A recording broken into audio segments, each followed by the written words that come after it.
చాలా మంది అమాయక ప్రజలు మోసపోతున్నారు, చాలా మంది దంపతులు మోసపోతున్న సమస్య ఇది.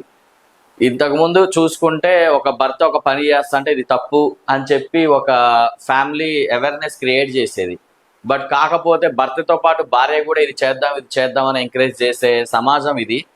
సో ఇప్పుడు నేను ఇది ఏ టాపిక్ చెప్పదలుచుకుంటున్నా అంటే మీ అందరికీ మ్యాక్సిమం చెప్తే దీని గురించి అని మీరే షాక్ అవుతారు. గుప్త నిధులు.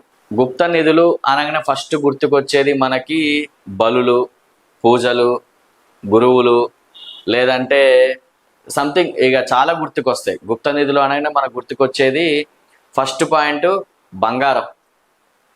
అంతులేని బంగారం మనకి ఇక్కడ దొరుకుతుంది.